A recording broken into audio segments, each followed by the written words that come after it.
One orphan boy is caught on the street and becomes the target of cruel experiments. Some mad scientists decide to make him a living weapon. He gets the name Subject Number 17, and for years he is injected with cells from over 500 monsters until he no longer looks like something that could even be called human. Once his body is completely ruined and he looks like a failed experiment to the scientists, they decide he's only good for one thing now: to send him to the front lines as disposable meat. This experiment was started for this purpose from the very beginning anyway. When the gates of the demon realm burst open, monsters flooded the world. Only a small number awakened as hunters, and even fewer were strong enough to hold the line. Eventually, humanity realized they didn't have enough awakened, so they turned to something far darker. They started manufacturing Chimera hunters, prisoners fused with monster cells and engineered in labs to fight monsters in their place. When Chimera number 17 finally arrives in the monster realm, something unexpected happens. He wipes out monsters stronger than S-rank threats. He cuts down beasts and destroys whole hordes of monsters, even at the price of ruining his body. Hunters watching from behind can't believe it. One Chimera is doing the work of an entire army. But when the work is done, the hunters abandon him on purpose. Their orders are simple: do not bring Chimera number 17 back alive.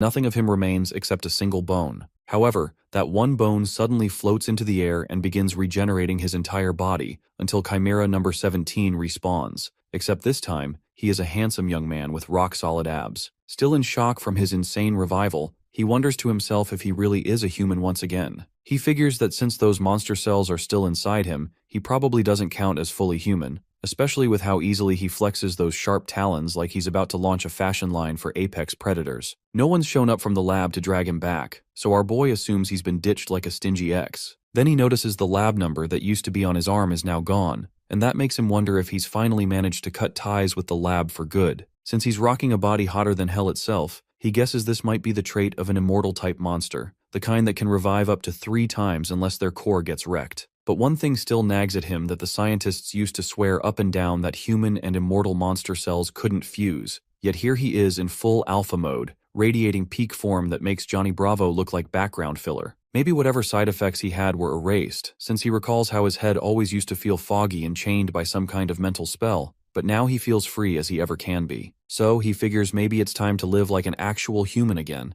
now that his days of being the obedient mutt known as number 17 are over. That name was just something slapped onto him at random anyway, and he tries to remember his real one, but suddenly gets pulled into a flashback, where that one old scientist referred to him as a lunatic with a rough personality, but still told him to help people from now on. The old guy asked him to dedicate his life to saving 1,000 people, but back then our boy, drowning in his edgy emo era, didn't even bother to reply. Snapping back to the present, he calls that advice pure trash and laughs off the ridiculous idea that some orphan born in the slums is supposed to help others. As he gazes at the sunset sky, abs shimmering like they've got their own lighting budget, he thinks about revenge for a moment, but lets the thought slide. After all, revenge needs a visible target, and it's been so long that his grudge feels more like a fading itch than anything real. And besides, there's no path back to the human world right now anyway. He figures he'll run into them someday and decides to shelve the whole revenge thing for now and focus on what's ahead. Staring down at his majestic body, a divine glow conveniently covering his more delicate parts, he comes to a decision that he'll try to live like a proper human being from now on,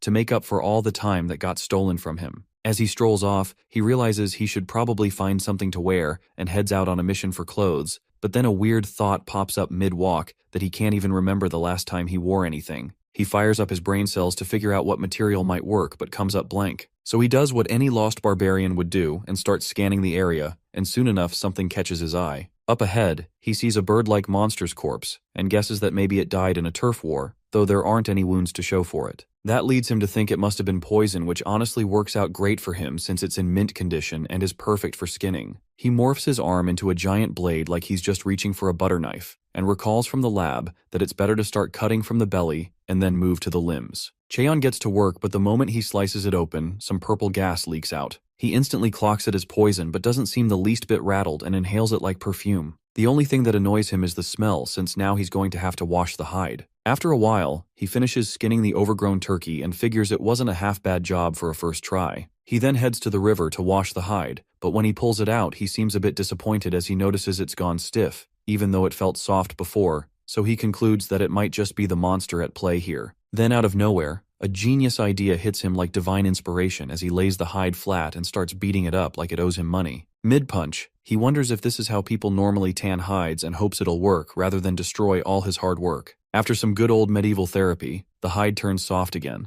and he holds it up proudly. Ducking behind the naked bird corpse for modesty, he begins making adjustments to the hide, but just then, a flame flickers to life on the monster's head. The bird's eyes snap open, clearly disturbed at the sight of someone ripping off its skin like wrapping paper. Cheon quickly punches some holes into the hide, slips into his makeshift gear, and ties a vine around his waist like it's runway ready. With that, he's suited up in his new look, and honestly feels pretty good about the result. He spots some leftover poison on the inside part, but decides to let it be because it is too much hassle to clean. At that exact moment, the bird monster lets out an ear-piercing screech which shocks Cheon, who genuinely thought it was dead. It thrashes around and even seems like it understands human speech, which throws Cheon off. He figures the monster must also be an immortal type, since it wasn't breathing earlier. If this had happened before, he would have roasted it without a second thought. But now, seeing it weak and vulnerable, he figures that there's no need. Cheon just smiles and says the bird got lucky, wishing it a second chance at life before turning to leave. As he walks off, he casually adds that if fate's feeling extra spicy, maybe they'll meet again. A while later, he wanders into a cave, glancing around like he's house shopping. Without warning, a massive centipede jumps out and lands right in front of him, but Cheon doesn't even blink. The creature lashes out, but he's more concerned about whether the lighting here is good enough for a home. With one clean strike, he slices off the centipede's head like he's swatting a fly and turns away, mentally crossing this cave off the list. Next, he finds himself in a snowy mountain region where a yeti lies on the ground frozen in fear, probably having seen Cheon coming like a jump scare. Apparently, our boy ran fades with the yetis but rejected this location too because food would be a nightmare to find. Then he checks out a forest, but the mushrooms reek so badly it's like someone microwaved fish in an office break room, so that one's a no-go as well. He keeps exploring, from a creepy lizard cave to a suspiciously cozy volcano, but nothing clicks. Finally, he arrives at the edge of a cliff and gazes out at a breathtaking view, and it stuns him that a place in the demon realm could look this beautiful. He decides to scout the area and casually jumps off the cliff, landing with a thud that'd break someone else's spine. Cheon notices the water is crystal clear and there's a solid fish population too. Some monster fish leap out trying to get a nibble, and he wonders if he could roast one up like a camping trip meal. Thinking deeper, he figures this is the perfect spot because it has a natural fish farm, clean air, flowers everywhere, so he makes his choice that he'll build his house here and decides to call it the Cheon Du Woon House. Meanwhile, in a distant part of the demon realm, the air sparks as a portal rips open and something shoots out, slamming into the ground with a thunderous crash. A robotic figure rises from the smoke, looks around, and wonders out loud if this really is the demon realm. He takes a moment to soak in the beauty of the place, really letting the fresh air and colorful flowers work their charm, and ends up deciding that this spot is pretty much perfect for building Cheon Du Woon's house. Starting off, he clears out the area with these vine-like extensions that sprout from his fingertips, slicing down every tree in sight with a single clean motion. And once the clearing is done, he uses those same vines to gather the fallen logs to stack them up as his primary building material. Right when things seem to be going smoothly, he notices that the ground looks a little too bumpy for his liking, so he pulls out the vines again and smooths everything out, taking care to remove any leftover tree stumps until the clearing finally looks clean enough to host a Pinterest-worthy cabin. As he sets the logs in place and plants the main pillars for the structure, he starts to notice how his body moves almost on instinct, and it gets him wondering if this is what people mean when they talk about free will, especially since it's the first time he's building something that actually belongs to him. He lays out the floor planks next and decides to try snail-type monster mucus in place of nails, since that stuff hardens into something close to rock and he figures it might even work as waterproofing, which honestly sounds like a win. When the main structure is finished, he gives it a personal touch by layering some silkworm cocoon threads over the roof, and that boosts his confidence that monsters probably won't come knocking anytime soon. It looks pretty cozy now and almost feels complete, but he pauses to think about what else a proper human house should have, then recalls how back at the lab they used to show videos of normal houses before the gates ever opened. Thinking it through, he realizes most people either had pets or grew something in their yards, and since dogs are not exactly a thing in the demon world, he figures the best option is to grow plants and make a garden. After spending some time brainstorming on what to grow, he suddenly hits a eureka moment and decides mandragoras would be perfect, especially with a snowy mountain nearby that fits their habitat. As he hikes through the cold, snow-covered terrain, he remembers that mandragoras usually grow in mana-rich peaks, and the way the snow piles around him makes him think back to when he got kidnapped and sent to the lab. Ironically enough, he kind of sees that moment as a blessing now, because after becoming a chimera, he no longer had to worry about freezing to death or starving in miserable conditions. Eventually, he senses the high mana around him and figures he must be close, and sure enough, he finally spots the mandragora roots. They look like sunfish with leafy heads and are known for being super sensitive to stress, often dying from even the tiniest change in their surroundings. He reasons that picking younger ones would be smarter since they might adapt better during the move, so he carefully selects 3, bracing himself for the screaming he knows they're famous for. But instead of the shrill cries he expects, he finds the first little guy sound asleep, snoring like a baby, and the other 2 he picks later are also peacefully snoozing and even sleep-talking. That throws him off until he remembers that the whole Mandragora screaming thing was more of a lab-created nightmare, caused by humans growing them in low-mana environments filled with stress, and the screaming was mostly a reaction to being ripped out forcibly. He starts to wonder if the silence is just because they're in the demon realm now, but even so, it's weird that they're not trying to resist or run away. That is, unless they somehow recognize him as one of their own, which wouldn't be too surprising considering he's got Mandragora cells mixed into his body too. He gently tucks them into his waistband, feeling relieved that they're calm and unstressed, and begins to wonder if he could politely ask them later for a few root tendrils to brew tea, or maybe even use their fruit as a snack, though he quickly remembers that the fruit turns poisonous if picked forcibly, so he makes a mental note to wait and request it nicely when the timing feels right. Right around then, he picks up on the presence of some hunters nearby, and starts to question why anyone would bother climbing a perilous snowy mountain unless absolutely necessary, but decides to check them out anyway, since he could use some gate stones from them. Meanwhile, one of the hunters is grumbling that they've been left to face danger on their own, because their so-called teammates ditched them as bait, while the other one shouts for him to focus, because a wave of monster rabbits is barreling toward them fast.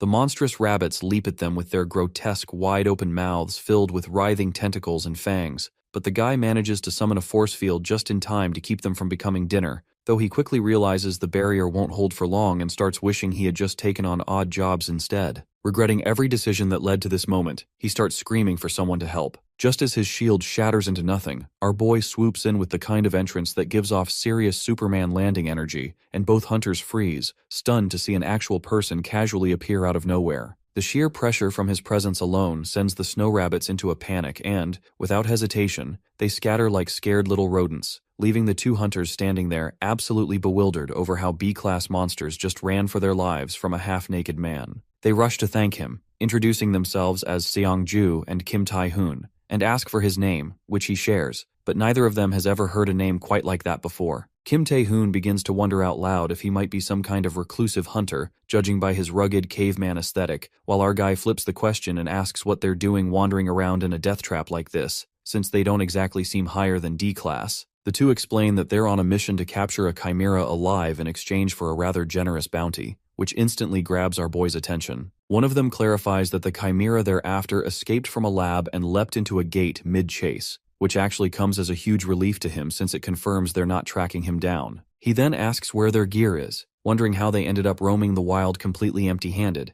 and whether they at least have a gate stone on them, to which the guy explains that their so-called teammates bailed with all their equipment, and that the betrayal had been part of their plan from the start, something he now regrets not picking up on sooner. Hearing all of this, our boy silently locks eyes on their gate stones, and as the hunters try to explain how they're suffering from mana contamination and won't be able to survive much longer, they desperately ask if he has a way out, since humans can only survive a limited time in the demon world before needing to return and purify themselves, or they'll die from overexposure. One of them even pleads with him to help, mentioning that he has a pregnant wife waiting back home, but before they can even finish the sentence, our guy suddenly freezes as if sensing a shift in the cosmos, then takes off mid-air like the Hulk, leaving them hanging mid-monologue with the wind in their faces. Elsewhere, the robot-like Chimera finds itself standing at the edge of a cliff, and the same hunters who ditched earlier try to ambush it from behind, but the creature slowly turns to face them, making it very clear that it now intends to erase them from existence. As our boy pulls up to the scene, his eyes go a little wide, wondering if he showed up too late.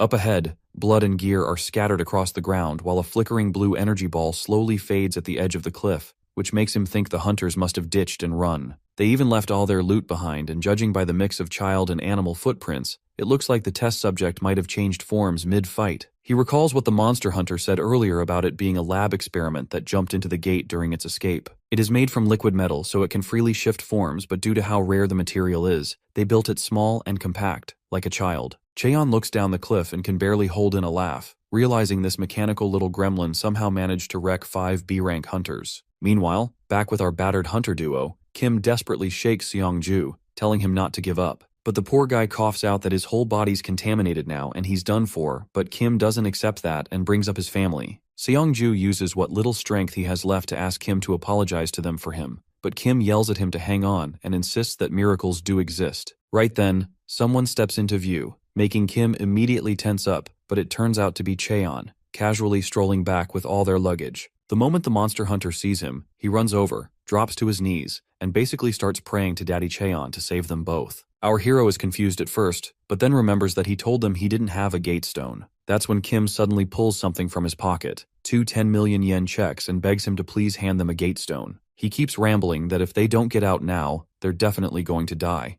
Meanwhile, Cheon stares at the money and tries to imagine the total amount in his head. He knows there's no way to use it in this world, but once he hits the human world, it'll come in real handy. So with all the generosity his chaotic heart can muster, he pulls out a gate stone. Kim drops into a flawless 90-degree bow and starts thanking him over and over, swearing he'll never forget this kindness. The monster hunter runs back to his partner, yelling that they're getting out of here as fast as possible while Cheon just eyes the 2 checks, wondering where to stash them. As the 2 make their way toward the gate, Cheon asks what the current gate stone price is, and gets told it's hit 1 million yen. Ever the humble guy he is, he says he feels like he got paid way too much and puts a hand on Seongju's shoulder and casually says he'll give him some change instead. Kim looks confused until he realizes what Cheon is doing, that he is injecting mana directly into his partner. He instantly yells at him to stop, as transferring mana to someone else is dangerous, and if it reacts badly, both people could drop dead on the spot. Kim panics, thinking this is how it ends, but then Seongju suddenly jolts upright like someone just pressed reset as the demonic energy inside him gets completely purified. He grabs Kim in a tearful hug while the poor guy just stands there stunned, trying to process what just happened.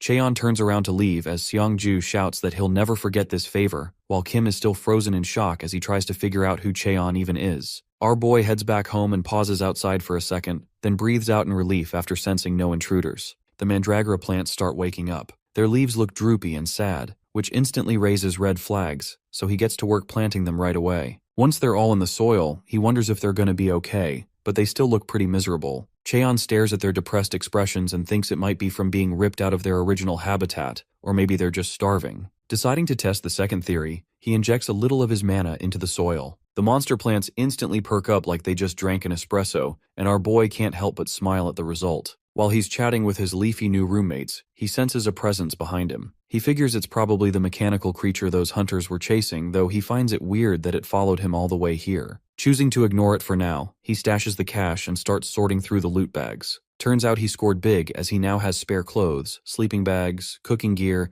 and just then his eyes light up when he finds a packet of ramen. The last time he ate that stuff was back at the orphanage, and the nostalgia hits hard. Feeling hungry and hyped, he decides to cook it up right away. Following the recipe as best he can, he heads to the lake for water, but quickly realizes he's got no clue how to measure the right amount. Before he can think too hard, the sharp-toothed lakefish suddenly leap out like they're trying to get a bite. Remembering how people usually toss random stuff into ramen for flavor, he readies his fingers and flicks the soul out of one of the poor fish. Next up, he scavenges around for ingredients like eggs and maybe green onions. He comes across some weird capsule-shaped eggs and grabs a few, and since there's no actual green onion around, he settles for fresh tree leaves, figuring they're close enough. He then tosses everything into a pot and decides that's good enough for prep. That's when the little robot steps out, holding its stomach like it's starving as it eyes the cooking pot. Meanwhile, Cheon lights the fire and notes that the instructions don't say when to add the fish, so he just throws everything in to boil together. As the smell starts rising from the pot, the monster plants instantly start gagging in disgust, while Cheon quietly wonders if ramen always smelled like this. The smell wafts over to the mechanical creature, who starts swaying from the pure scent of food. It floats a little closer while thinking it wants to eat too,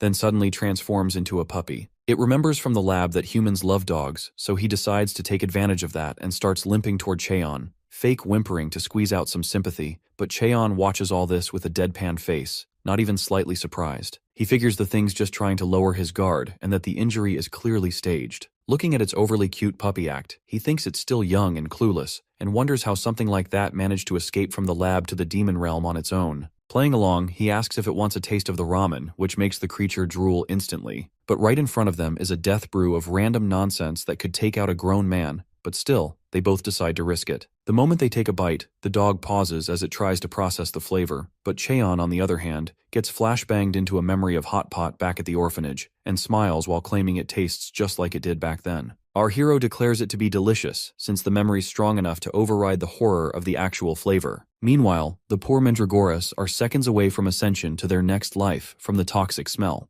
After they finish the meal, Cheon tells the dog it's time to clean up and that it can leave now. As the mechanical pup limps away, Cheon casually points out that it was limping on the other leg earlier. The robot then hurriedly switches back to limping on the original foot while Cheon barely holds in his laugh. After finishing the dishes, he moves on to the laundry, beating the pollen-covered clothes with a stick like people used to do in the old days. Though not particularly fond of pollen, he figures he can't keep living in nothing but a leather outfit like some caveman. He tries to strike the fabric gently to avoid tearing it, but one swing ends up shattering the rock beneath and obliterating the garment along with it. After a brief moment of awkward silence, he sighs and picks up the last piece of clothing. That's when he notices the robot creature still lingering nearby, observing him from a distance. Earlier, it had disguised itself as a rock, before that as a fish while he was washing dishes, and before that as a tree while he tended to the flowers. He realizes that the creature has been following him all along, silently shifting shapes without ever approaching directly. This continues until a bee lands on its nose, causing it to freak out and yell that it hates bees.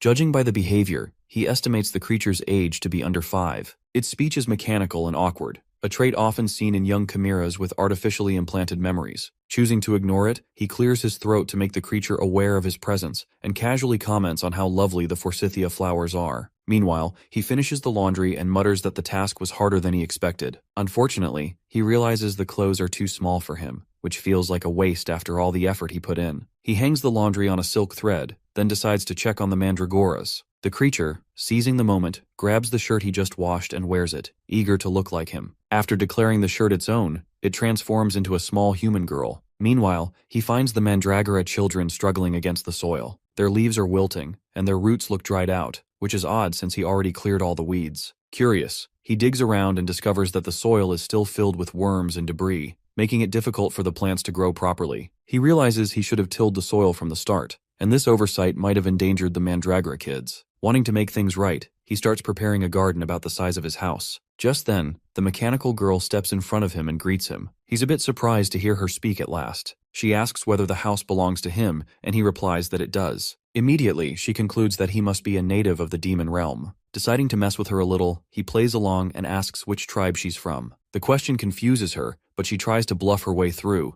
claiming she comes from a very distant place across the waterfall, one that he wouldn't be able to find. He jokes, asking if that means she's from the coconut tribe, and without missing a beat, she nods proudly like it's the most obvious thing in the world. When he questions her about the shirt, she casually explains that in her tribe, whoever finds something owns it. It's just their way. He's entertained by her logic, lets her keep it, and asks what she's doing all the way out here. She responds that she was kicked out of her tribe and shyly asks if she can stay here with him, explaining that there are no bugs and there's an actual house, so overall it just seems safe. This while nervously twiddling her thumbs like she's rehearsing a puppy eye audition. Realizing she's just looking for a peaceful place to rest, he agrees, but only if she pulls her weight and helps out with the chores. Her eyes light up instantly, and she asks what he wants her to do, fully ready to dive into whatever mission he throws her way. He tells her they need to prepare a vegetable patch so the mandragoras can have a proper home. Without hesitation, she grabs the stick, strikes a confident pose, and says she's strong enough for the job. Then she proceeds to absolutely obliterate the soil like it's made of sponge cake. Watching her effortlessly rip through the ground, he thinks to himself that she's either seriously bad at pretending to be normal or just has no idea how average kids function. He finally introduces himself and asks for her name.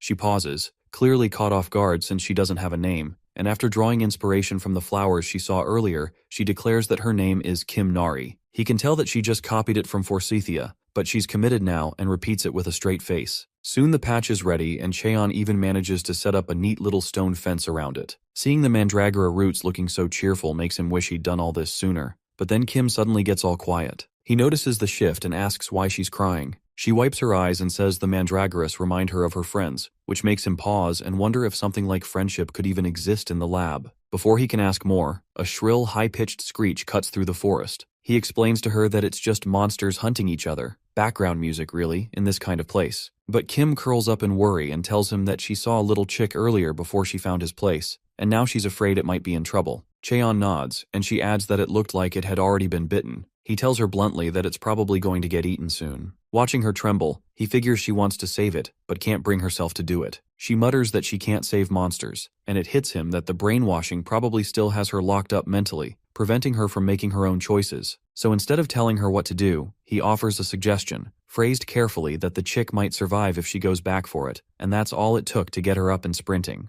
Meanwhile in the woods, wasp-like abominations with 2 terrifying rows of sideways teeth are already attacking the injured chick. Just as one of them moves in to finish the job, Kim bursts in like a caffeinated tornado, kicks one of their heads clean off, saying that she'll save the chick no matter what. During the fight, she flashes back to her time in the lab. The other Chimera kids resented her for constantly winning first place in ranked combat trials. That meant the other kids became eligible for the scariest experiments with the highest failure rates. They snatched away her plush toy, shoved her to the ground, and told her she should let them win for once. They even said it would have been better if she didn't exist while they kicked her non-stop. She never understood it because she was just doing what she was told. Now, staring down the monsters, she screams at them to stop. She yells that it's wrong for a group to gang up on someone weaker, then swings her fist and sends the last wasp flying into another dimension. Back at the house, Cheon is casually feeding mana to the mandragora roots, probably feeling like a low-key plant dad, when Kim shows up again. She's running toward him, cradling the chick in her arms and yelling for help,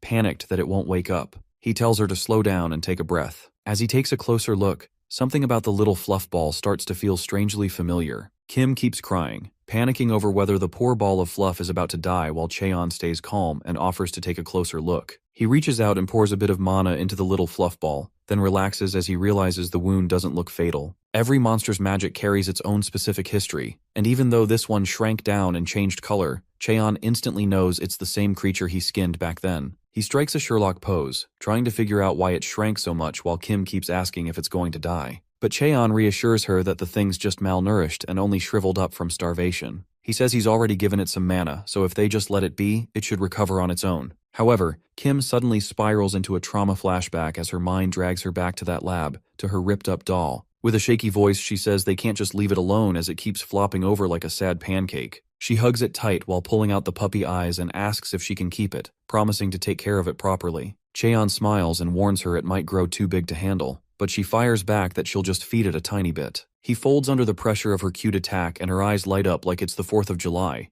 and he jokes that it could work as their guard dog or rather a guard bird. Right then, the fluff ball opens its eyes and looks around in complete confusion, eventually locking onto Cheon as it recognizes him and lets out a low, menacing coo. Kim jumps at the sound, lifting it up with a squeal, saying it's finally talking while the bird just looks around, wondering what kind of hell it woke up in. She hugs it again as it flails helplessly while Cheon stands there awkwardly, not sure how to process this madness. The fluff ball yells out again and demands to be let go, which catches Cheon off guard that he can actually understand it. A few moments later, Kim wraps it up like a mummy and proudly announces that treatment is complete, then says she already picked a name for it. While the bird continues to squirm, she explains that since it acts like a pigeon, she's going to name it Coo, which Cheon finds sort of hilarious. The angry burb immediately starts going off at Kim for coming up with such a ridiculous name, but she obviously can't understand it, so she dumps a whole bucket of water on its head, saying it must be thirsty. Then she pauses in confusion and asks Cheon why the bird's now bloated like a water balloon. He tells her that's probably enough hydration for now, so she dashes off to grab food instead. Meanwhile, Cheon figures he should finally get a proper storage cabinet running since all their stuff's piling up,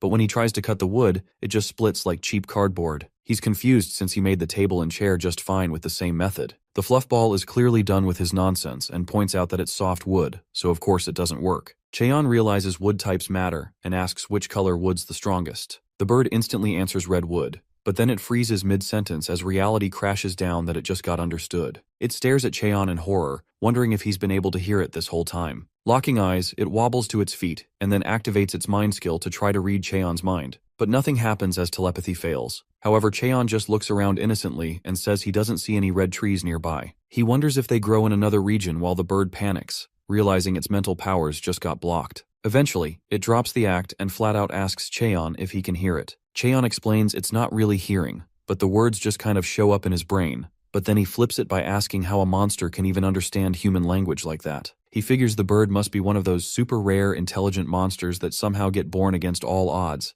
but it's his first time seeing one up close. Cheon then asks point blank if it's the same bird from before, which the fluff confirms, saying it came back because it wanted to see him again. Since Cheon saved its life, it wanted to repay the favor if they ever met again. Not wasting any time, Cheon tells it to help him right now. That catches the burb off guard, but it sighs, takes a breath, and agrees to guide him to the red trees. Meanwhile, not far away, Kim's running like her life depends on it while dodging fireballs raining down behind her, yelling at whoever's attacking to back off. Tears stream down her face as she cries out that it's too hot, and suddenly a blast sends her crashing face first into the dirt. Her mind almost shuts down as she starts to panic, thinking the labs found her and she's done for. Just then, someone steps out of the fire who has long hair flowing dramatically like some third-rate anime extra. Looking at his tracker, he confirms she's the mechanical creature they were after. Charging up another attack, he mumbles that his life's on the line too and throws another fireball at Kim, who can only stare at it in defeat. But before it hits, our hero pulls the classic Chad move, stepping in front of her and effortlessly defusing the attack like he's swatting a fly. Ku immediately tells him the tree directions can wait as the girl's top priority right now. Cheon notices that Kim's terrified of fire and doesn't look mentally stable at all. He decides to put out the flames first and the fluffball agrees, adding that only a complete trash bag would go after a child.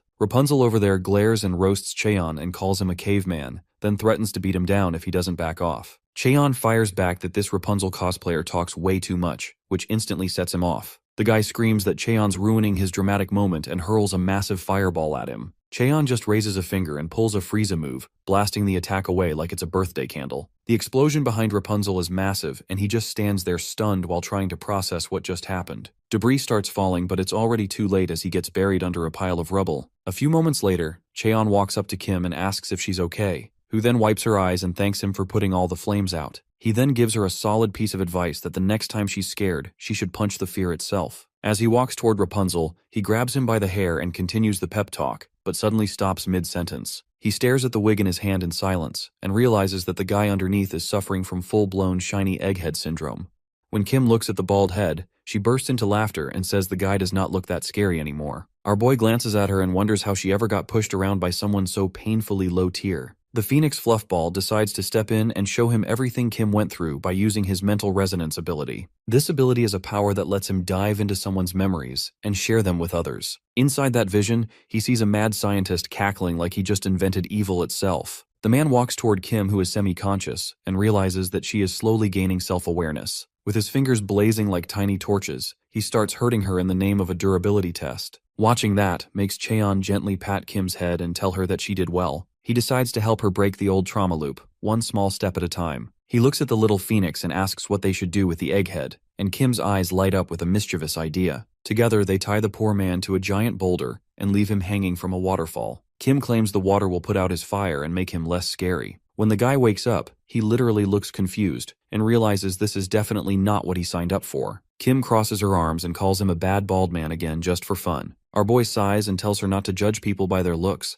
but she gives him a glare while holding a pot like a weapon. Gu asks what he is doing, and Cheon says he is fetching water for ramen. Kim instantly brightens up since Cheon's fish ramen is her absolute favorite. He teases her by asking if the coconut tribe eats fish ramen too. She pauses, then proudly declares that the coconut tribe absolutely loves it. Meanwhile, the bald man quietly assesses his situation and figures the person who captured him must be at least an A+ rank hunter, maybe higher. He thinks Cheon might even be hiding powers beyond that. As the group gathers ingredients for ramen, the bald man stares blankly at them, thinking that hanging someone from a waterfall and then eating noodles next to him feels just a little too hardcore. Kim bursts out of the water like a mini sea monster holding 3 fish beasts in her arms. Our hero takes one look at her haul and tells her to toss 2 back and keep only 1 because he is not running a seafood market here. The bald guy watches from the side, half horrified and half confused, wondering if tossing that fish monster into ramen might make it taste like straight-up ocean water. He also notices that they have dumped way too much water into the pot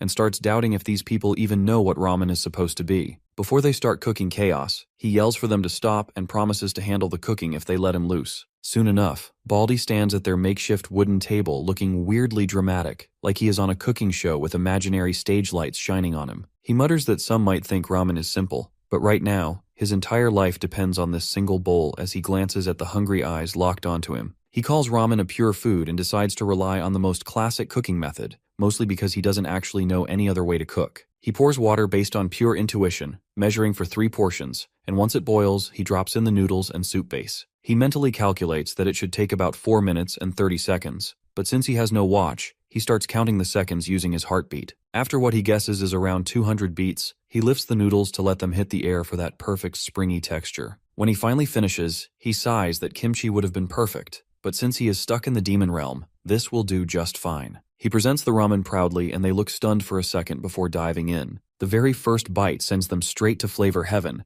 and Kim with the fluffball look genuinely betrayed that food could taste this good. Cheon, meanwhile, just focuses on inhaling his portion like a man on a mission. A little later, the group sits there stuffed to the brim while the bald man waits awkwardly for their verdict. Cheon looks at him and asks what he wants in return for serving such divine noodles, promising he will grant any request. The bald man wastes no time and drops to his knees, asking for Cheon's guidance and introducing himself as Nam Giseok. Our hero looks at the guy with mild confusion and asks what kind of guidance he's talking about. Nam explains that Cheon is easily the strongest person he has ever met, and figures that someone like him must have built this house to train long-term. He claims he can cook all kinds of dishes, casually flexes fake chef credentials, and throws in that he once worked with his dad as a fry cook just to sound legit. Trying to look useful, Nam offers to travel between the human and demon realms to bring supplies, even promising to pay for lessons. Finally, he admits that his real goal is to become an A-class hunter. Naturally, our boy asks why he attacked Kim. Nam hesitates and asks if Cheon means the machine creature, but Cheon cuts him off and says she's from the coconut tribe.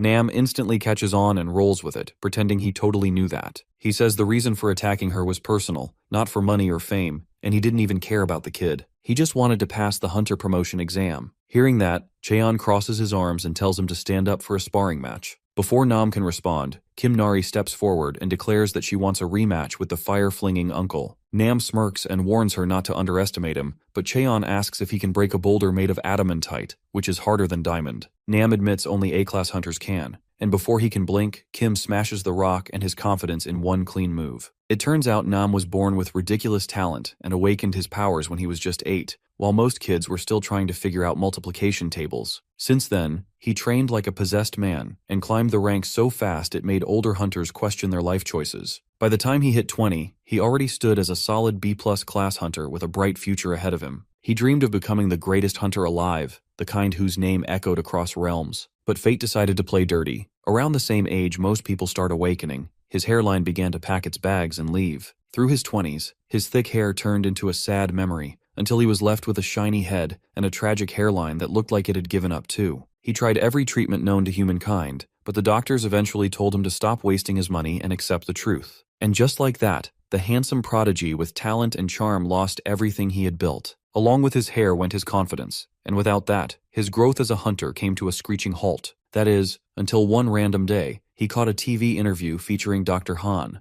a scientist who had discovered a mysterious liquid metal in the demon realm. The old guy explained that he had accidentally spilled some of it on his head, and somehow grew a full mane of silky hair despite being 90. Nam nearly cried from hope. When the host asked if he'd make a cure for baldness, the doctor instead revealed that he had used the liquid to create a machine creature. Nam almost lost his mind, convinced that humanity needed a cure for baldness way more than a glorified toaster with legs. A few days later, he learned that the machine creature had escaped into the demon realm. Since the demon realm had no real laws, he chased after it, planning to catch it and pour the metal straight onto his bald head. Unfortunately, reality smacked him harder than expected when he got taken down by a kid. Our hero comments that Nam didn't even land a single hit. Cheon tells him to train harder or he'll never qualify as his sparring partner. Nam promises to do better, while our guy finishes a redwood shelf, thanking Gu for the ideas, and glances over at Nam. Despite getting smacked around all day, the guy looks calm, focused, and quietly summons a blazing scythe in his hand. Gu comments that Nam might be good with fire, but he is still getting schooled by a kid. Cheon calmly reminds him that Kim is no ordinary child, and as the fight continues, that fact becomes crystal clear. Nam charges forward and swings his blazing scythe, but Kim slips away at the last second by turning her body into liquid. Before the poor guy even processes what just happened, she reforms and kicks him square in the face, sending him flying until he crashes into a nearby cliff with a loud thud. Kim stands tall and declares that she is not afraid of fire anymore. Nam lies there, dazed, wondering if this is where his potential finally hits its ceiling. Yet somehow he pulls himself up again, reminding himself that he never quits no matter how bad it looks. He challenges her for another round but stops when he feels blood dripping from his nose. Cheon looks at him and asks how long he has been in the demon realm. Nam wipes his face and says it has been 9 days. Our hero tells him that if he stays any longer, the mana corruption will kill him, and Nam nods in understanding. Cheon then tells him that he has the potential to reach A-class level, which completely catches Nam off guard. The man admits he thought people who failed the hunter exam for over 3 years were hopeless, and he himself has been failing for 6. Even so, Cheon tells him not to give up, saying that his mana just has not fully matured yet. He advises him to purify it once he returns, and Nam thanks him respectfully, calling him brother. Cheon promises that he will raise him into an A-rank hunter someday. Before long, Nam stands near a portal preparing to leave. He asks if they want anything from the human world, and everyone immediately yells for ramen. Kim smiles and tells him to stay safe, and Nam replies that he will definitely beat her next time. Just before stepping through the portal, he turns and asks if anyone has seen his wig, but Cheon genuinely has no clue. After he leaves, Gu voices his concern about whether Nam can be trusted. Cheon asks what he means, and the little fluffball says that Nam could betray them and lead other hunters here. Cheon asks for his read on the guy, and Gu quietly confirms that everything Nam said was true. The whole exchange makes Cheon look forward to training Nam even more, and Kim finally asks if he can actually understand the fluffball. He nods, and casually mentions that he even built the storage shelf based on the bird's advice. Curious, he asks if the room looks neat now, and Kim replies that it was too dark to tell. Cheon takes the hint and quickly adds a few windows, letting warm sunlight pour in. Kim smiles, clearly liking the bright new look, which makes our boy wonder how to keep the room glowing even after nightfall. When Kim asks how they are supposed to get a light source, Cheon says they need glowstones, crystals that naturally shine in the dark. He plans to hang them across the ceiling to light up the place like a soft night sky. Gu starts sweating nervously and asks where exactly Cheon plans on getting those glowstones from. Cheon answers that they will have to visit the volcanic region. Gu immediately warns him that it is one of the most dangerous areas known to hunters, and quietly adds that it also happens to be his hometown. Cheon notices the way Gu's tone drops even while talking about home, and Kim picks up on it too. She turns to Cheon and asks what the bird said since he sounds upset. Cheon explains that Gu is worried about the idea of heading to the volcanic region, so he offers to go there alone. Kim immediately refuses to stay behind, saying that she is no longer afraid of fire and wants to go with him. Cheon turns to Gu, who sighs and says he will come along too since he has a few errands to handle there anyway. With that, the whole team is ready for their next adventure. As Cheon starts preparing their gear, the mandragora roots nearby can be seen playing in the fields with Nam's missing wig, completely unaware of its previous owner's misery. Far away, deep in the volcanic region, the ground rumbles as if something massive is stirring beneath the molten surface. An ominous creature lifts its head and lets out a haunting cry that echoes through the endless inferno. It is said there are 3 places in the demon realm where even the bravest hunters would never dare step foot, and the volcanic zone is one of them. First off, the ash floating in the air is so hot it can roast human skin, and the burning gas mixed in melts straight through the lungs. Yet there's Kim, casually dipping her feet in molten magma like it's a damn hot spring. The tiny phoenix just stares, completely lost for words. The little fluffball figures it must be normal for something that is clearly not human to handle heat like this. But what really bugs him is how our boy is perfectly fine. Cheon simply replies that he is a Chimera hunter. He might look human now, but he somehow regenerated into this form after his transformation. Then he asks the phoenix if it's fine tagging along with them, and the little fluffball says that it's better than being all alone again. Watching the two chat about something that sounds deep, Kim puts and wants to join in on the conversation. That's when he remembers she once asked about his past. She simply laughs in response and says there's no need anymore, because she already knows he's a native of the demon realm just like her. Later, they start climbing the volcano, and Kim points out a thick cloud of smoke billowing from what looks like the peak. Up there, they finally find the luminous stones they came for. But down below, a massive flame toad is bawling its eyes out. Just then, Kim notices another one nearby. Master Gu quickly realizes what's going on. The male toad is grieving because the female died along the way. He adds that the eggs on her back will be cooked alive since she collapsed in a spot where the heat is too high. The floofball feels sad at the tragic fate. That's when our boy gets an idea. He tells Kim to wait for him and dives straight into the heart of the volcano crater. He lands right in front of the toad, who immediately glares at him with murderous intent. Without warning, the beast unleashes a massive blast of fire straight at him. However, he casually sprints straight through the scorching fire and points his finger at the toad, giving it a light boop on the nose. That simple tap makes the massive creature collapse instantly. Turns out, Cheon used the potent venom of a cobra, a toxin powerful enough to knock out even a poison-resistant flame toad, though it should only keep it unconscious for a few minutes at best. Watching him walk out of the flames completely unharmed feels unreal, so Kim asks if he is okay. He assures them he is perfectly fine since he also has flame toad cells in his body. There is literally nothing this guy was not injected with. Anyway, he notices that a few of the eggs have already been cooked, but he carefully makes sure the remaining ones will survive. By the time the daddy toad wakes up, he finds the eggs tied to his back and immediately moves to pay his respects to his fallen partner. After that, the creature leaps high into the air and lands beside Kim. It gives her a single longing glance, and she cheers up convinced it was saying thank you. Cheon knows it was really looking at its partner, but he lets the little bird brain dream on. Later, Kim starts pulling out rocks nearly as big as her head. He warns her not to drop one on her foot. The phoenix is exhausted, slumping to the ground and feeling pathetic when he remembers how he used to toss boulders like toys back in the day. He tells him he does not need to help and should just go meet his friends like he planned, but that instantly ticks the fluffball off. He flaps angrily and chirps that monsters do not have friends. He is not meeting them anyway, he just wants to leave behind some gifts.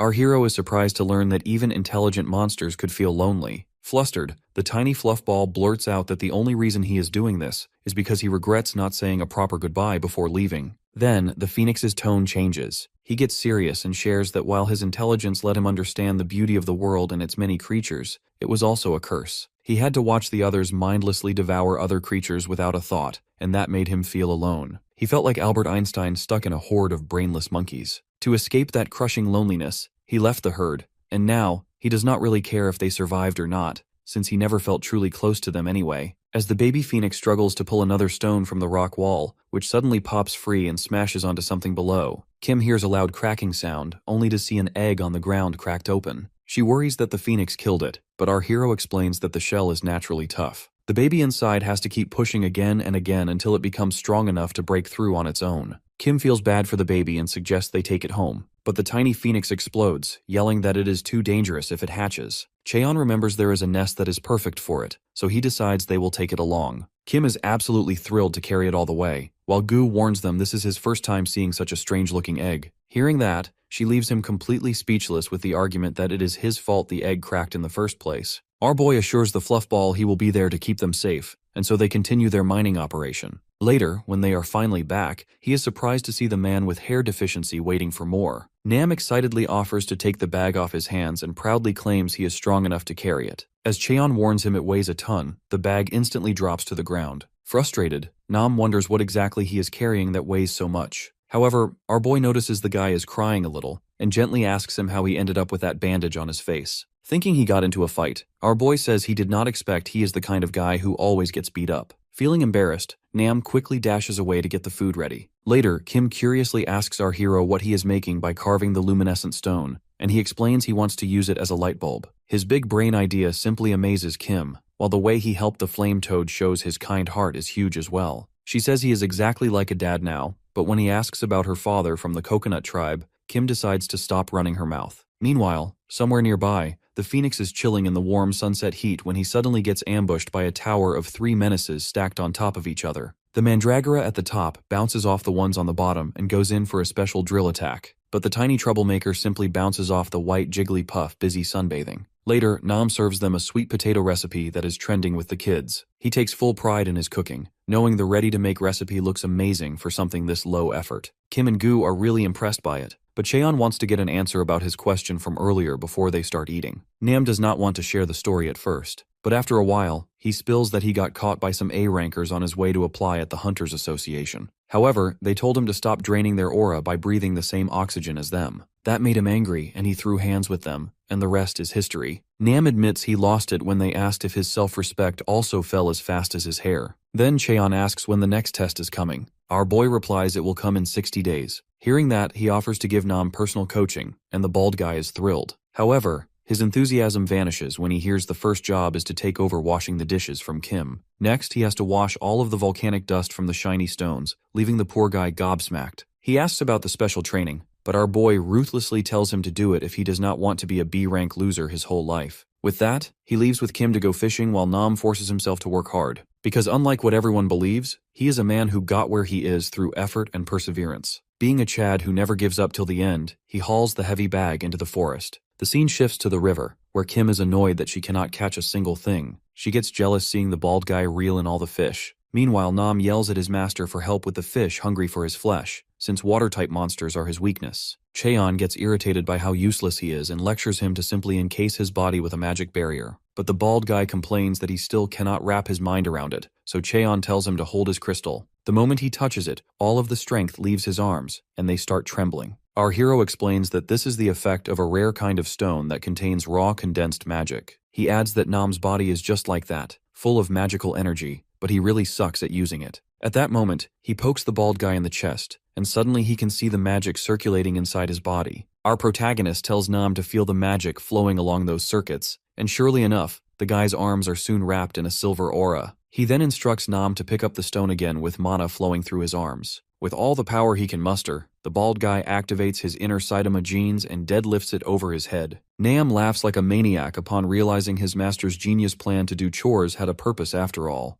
Our boy tells him to keep doing his job while running mana through his body, and the one-punch man from a thrift store agrees to do it gladly, with tears in his eyes. Later that night, the three are sleeping under the luminous stone's gentle light. Gu is having trouble sleeping because of his midday nap, but suddenly he gets alert upon seeing Kim quietly leaving in the middle of the night. He follows Kim outside and notices her looking down, upset that her only dress got dirty. She kneels by the stream and starts washing it carefully, hoping to make it clean again. The baby phoenix watches her quietly, and soon Cheon appears too, asking why she is washing clothes in the middle of the night. Gu scoffs at the question, and reminds him that she is a girl with no other clothes to change into. That makes Cheon pause, realizing that while he never cared much about what he wore, he might have overlooked the girl's needs. Kim finishes washing and steps out of the water proudly, only to find Gu and Cheon standing nearby. Not wanting to startle her, Cheon casually mentions that the night air feels nice, and says he is just out for a walk with the fluff ball. He asks if she is walking too, and she nods shyly. Cheon then asks her to stop for a moment, ties a rope belt around her waist, and tucks a few flowers into it. Kim's eyes brighten instantly, and she remarks that it looks like him. Cheon smiles and says that forsythia happens to be his favorite flower. A sudden rustle in the bushes makes Kim flinch, but Cheon assures her it is only a steel grasshopper. On their way back, he gently asks if she needs any clothes or shoes, though his tone feels more fatherly than casual. Kim looks confused and says she likes the outfit he gave her. The next morning, Cheon visits the human world near the District 13 slums, deciding it isn't right for Kim to wear a single set of clothes. The locals glance at him suspiciously, but he barely notices, thinking it would have been better to bring Kim along to pick what she likes. Then he realizes it might be too much for her to face the human realm after what she's been through. He chuckles to himself while looking for a clothing shop near the slums, when a young boy approaches and offers to take him there for 10,000 won, claiming he knows a cheap place. Cheon replies that he can pay after getting some change, which makes the boy assume he is another broke rookie who got robbed in the other realm. The boy asks if Cheon has money for clothes and tells him to follow, saying he usually takes payment first, but will make an exception this time. Cheon smiles as the kid introduces himself as Bongsu, so he gives his own name in return, but Bongsu just grins and says he'll call him Big Brother instead. As they walk, Cheon quietly observes how much the slums have changed over the years, though before he can think further, Bongsu suddenly asks if he awakened recently. Cheon raises an eyebrow and asks if he looks like it, and Bongsu explains that since he came out of a portal with no equipment, he assumed Cheon got robbed in the demon realm. He tries to comfort him, saying it happens to everyone sooner or later. Cheon chuckles and points out that Bongsu knows quite a lot for a kid.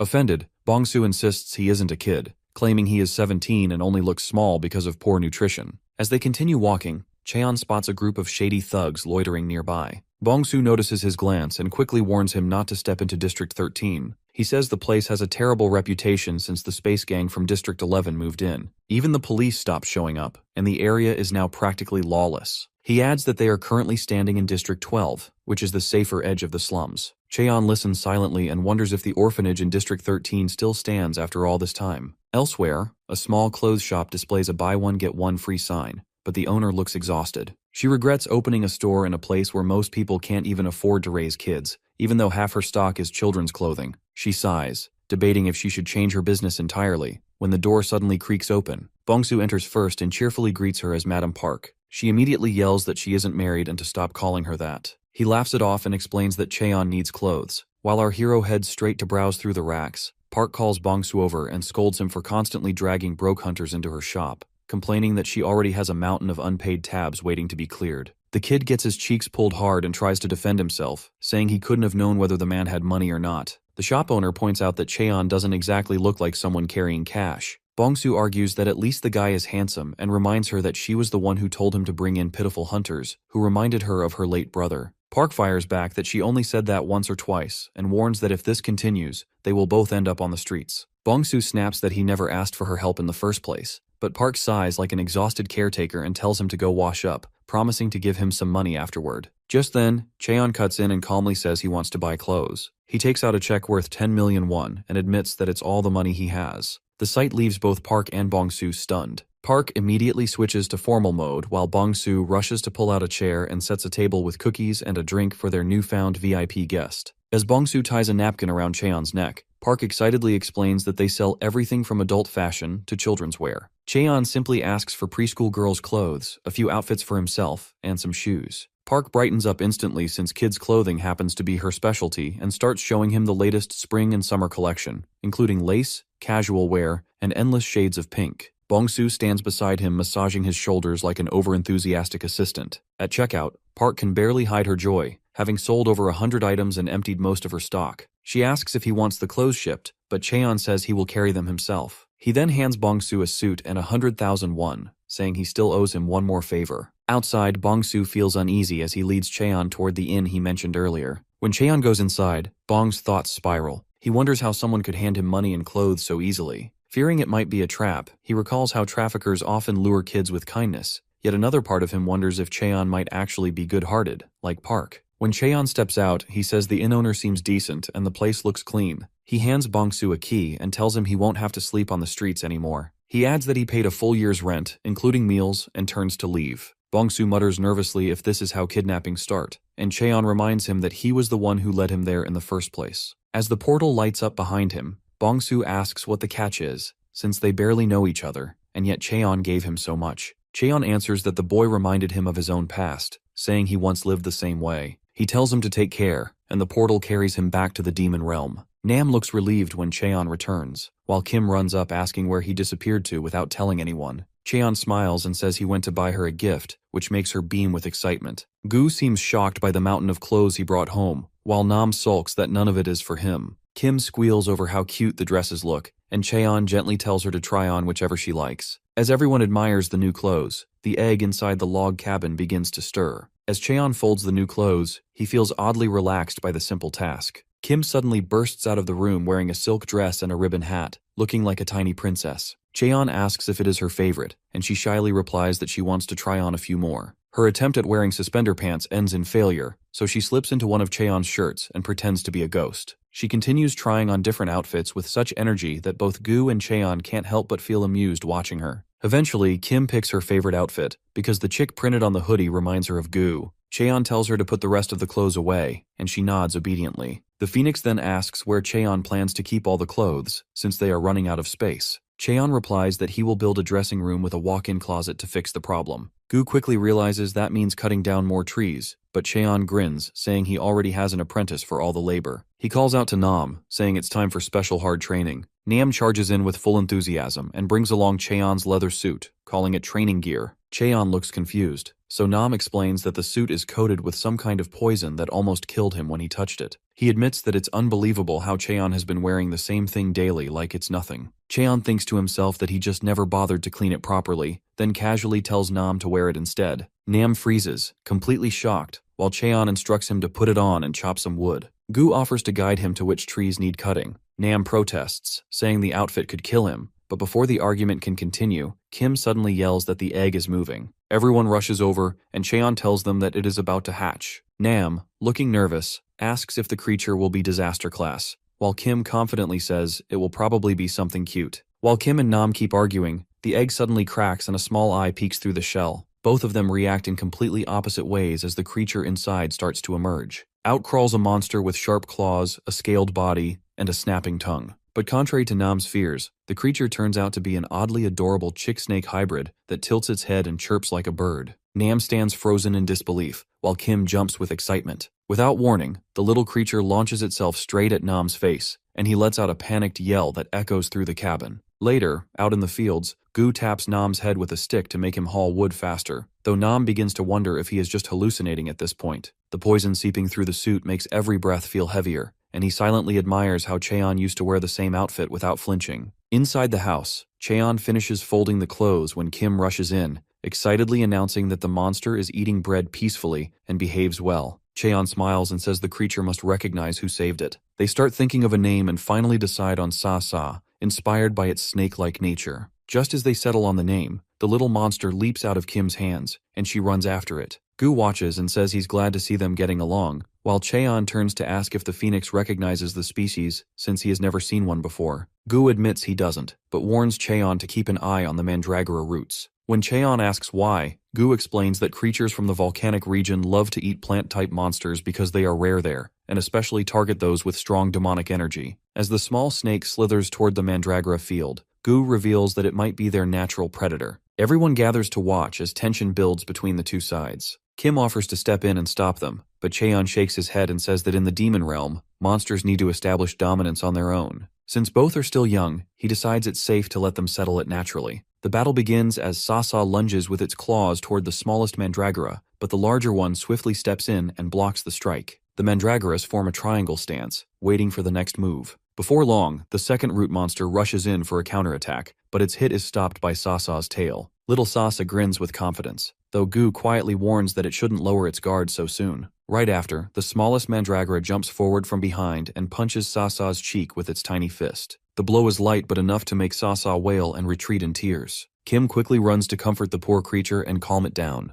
Cheon announces the mandragora roots as the winners, and both Nam and Gu agree the fight was quite a show. Cheon tells everyone to return to work, and Gu resumes smacking Nam on his shiny head. Far away, across a vast sea, an eagle chimera flies swiftly over the waves as if in a hurry. Back at the house, Gu keeps pushing Nam to pull the timber with more effort while Kim and Sasa coat the wood with slime to make it waterproof. Cheon finishes folding the laundry and takes a moment to look around, satisfied that the long day's work is finally wrapping up. After 2 sleepless days, Nam sighs with relief and tosses away the poisoned leather shirt that nearly drove him mad. He examines the newly built changing room, checking every corner to see if it matches the plan he followed, and wonders if it turned out well enough. Before he can doubt himself any further, Cheon tells him that he did better than expected. Kim notices a faint floral scent filling the room, and soon everyone picks up on it too. The pleasant fragrance feels calming, so she asks why it smells like flowers. Cheon explains that Gu chose an aromatic type of wood that would naturally make the clothes smell nice. Kim smiles, noticing how even the mandragora roots and Sasa seem to enjoy the scent. Nam blinks at the name Sasa, realizing he never actually heard it before. Cheon mentions that the name could always be changed if someone comes up with a better one. Nam immediately suggests calling it Snake Chick, while Kim proposes Piak. Finally, Cheon turns to Gu for his opinion, and the bird confidently suggests naming it the Grand Footsteps in the Drawer. Curious, Cheon asks what Gu's real name is, and the phoenix replies that he was once called Rocky Mountain Horseshoe.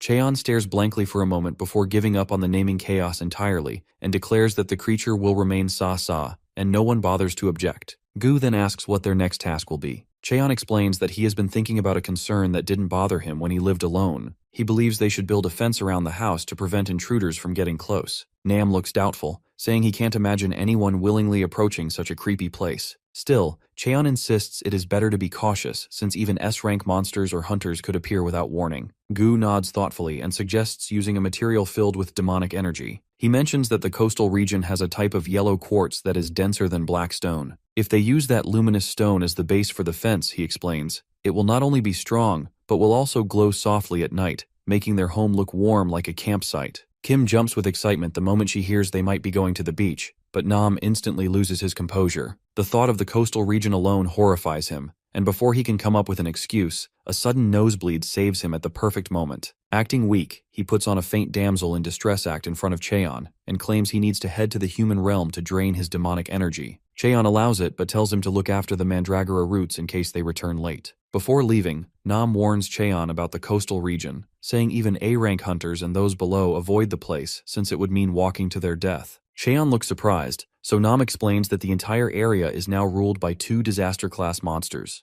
These creatures were once Chimera hunters created in a lab, with faces like birds but the bodies of humans. The thought of it makes even Cheon pause for a moment. Meanwhile, at the coastal region, a group of hunters is already on a mission to capture one of those same chimeras. One of them charges up a tracker shot and hurls it at the flying beast, landing a direct hit. Yet the creature doesn't even flinch and keeps soaring ahead as if nothing happened. Thinking it is retreating, the hunters relax, calling the whole disaster-class story an exaggeration. One of them even suggests chasing it to finish the job. Their leader, however, stops them, saying they should wait for the monster to return to its lair. He explains that there are 2 chimeras in the region, and tracking both is safer than chasing one blindly. One of the younger hunters wonders aloud how the chimeras are still alive after 60 years, or how their bodies remain human-like despite becoming monsters. The captain responds that they are failed experiments and remnants of an old project meant to advance humanity. Though chimeras were once seen as a great success, the failed ones, he says, must be destroyed. Suddenly, one of the hunters spots the creature turning sharply in the sky, speeding back toward them faster than sound. The captain's eyes widen and he shouts for everyone to raise a barrier immediately. With one powerful flap of its wings, the chimera shatters the hunter's barrier like glass, sending shards flying and knocking them off their feet. They realize too late that they picked the wrong fight. The captain looks up in horror and shouts for them to stop, but before the next strike lands, Kim appears with a metal barrier and blocks the attack. The chimera pauses midair, startled to see another of its kind, and both descend cautiously. Kim insists that the sparrow uncle was bullying people, though Cheon quietly notes it looks the other way around. One of the injured hunters calls his captain, saying a machine creature has appeared, which confuses the captain, so the guy shows him his tracker device. Cheon instantly understands what's happening, remembering Kim still carries a tracker from the human realm. He turns to the bird Chimera and asks if it remembers him, reminding it that they once shared a room and asking what number it was. The creature's eyes widen as Cheon tells it that if one lives long enough, he gets to see everything. While the Chimera struggles to recall, the hunters whisper among themselves, planning to retreat. Cheon warns that letting them escape will only cause more trouble for both sides, and that it's better to finish things now. Then, a faint memory resurfaces for the Chimera. The scent coming from Cheon brings back an image of the lab where they once lay side by side,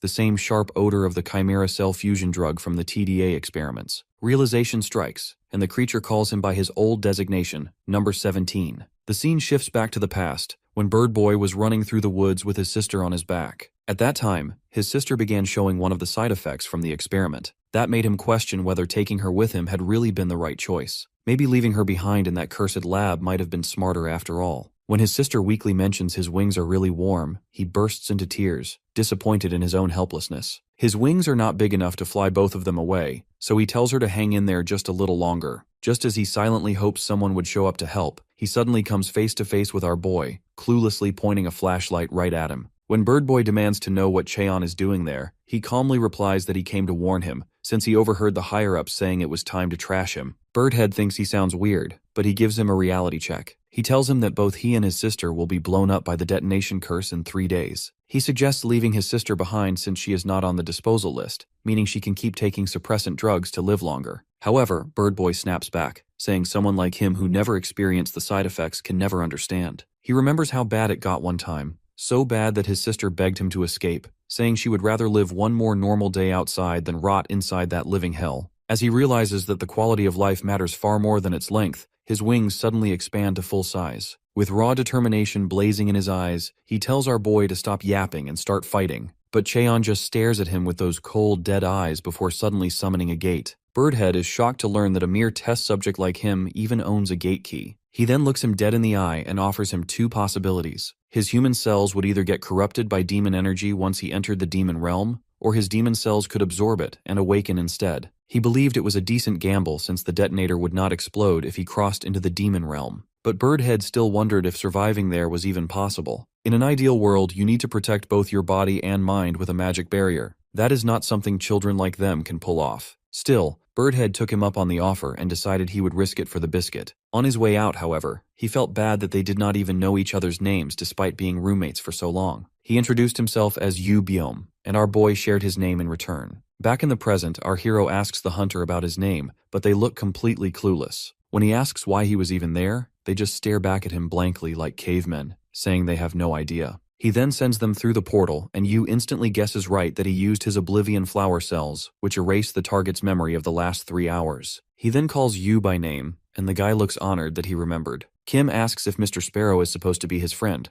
and our boy says he is from the Sparrow tribe. Bro then asks Kim if he is right about the Sparrow and Coconut tribes being good friends, and she instantly nods in agreement. While Yu stares in utter confusion, Kim suddenly apologizes for thinking he was a bad guy. After that, they head to Yu's home, which is ironically just a massive nest with a roof on top. There, the gang has a blast trying out a unique clam dish that tastes unlike anything they have eaten before. Kim gets really excited for more, but Yu humbly apologizes since he does not have the ingredients to make another batch. The little goblin, however, is undeterred and runs off to gladly catch double the number of clams he needs. Now that they are finally alone, Yu reveals he only managed to survive in the demon realm thanks to his immortality cells. Wasting no time, he then asks our boy if he ever thought about taking revenge on the lab. Cheon admits he has thought about it every now and then, but he is not in any rush since life is actually going pretty well. When he throws the question back at Yu, the guy says he still has the detonation curse inside him, meaning he will eventually blow up like a firework. Putting that aside, our boy also notices Yu can use his wings quite well, and then asks if he can turn his head back to human form. Yu admits he can, but he refuses to do it because his sister's face was changed for life, and she would feel awful if he went back to normal while she could not. After all that, our boy asks if he knows he will only survive for another month at best. Yu is shocked that he knows that, and Birdhead flashes back to his time after he left Earth. He trained endlessly to develop enough mana to survive the demonic energy. Things were fine for a while when his magic and the demon realm's energy stayed in balance with each other. But one day, the energy went rampant inside his sister and severely damaged her mana hole. While trying to control the damage, he ended up permanently damaging his own core too. Since then, he has just been getting by, while his sister has been surviving on sleeping fruit, spending most of her life in slumber to slow the progression. That is when Cheon remembers that mandragora roots can be used to make a medicine capable of healing any mana hole, no matter how damaged it is. Elsewhere, in a dimly lit room, fruit is scattered across the floor, while Birdhead's sister sits silently all by herself. At first, she trembles quietly in pain,